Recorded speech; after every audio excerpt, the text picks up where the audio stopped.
जिल्हा परिषद प्राथमिक शाळा मौजाबंदी वर्ग 3 पाठ 20 एक भारतीय संशोधक डॉक्टर शंकर आबाजी भिसे। वजन काट्याचे प्रात्यक्षिक करताना वर्ग 3 मुले।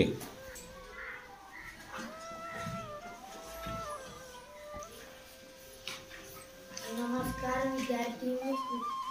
विद्यार्थी मित्रांनो, माझे नाव विराट नितीन नागरे।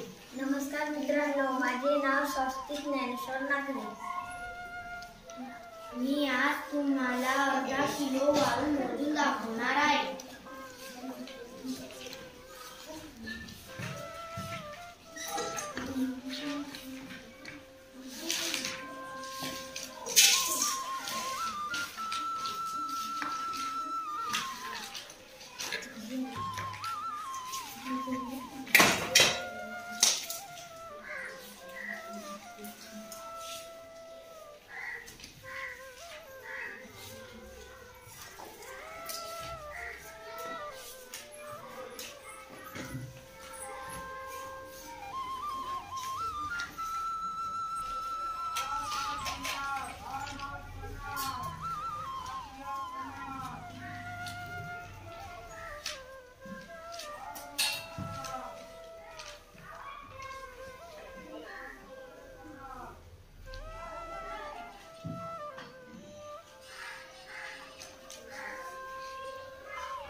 अशा प्रकारे आपल्याला साखर, गूळ,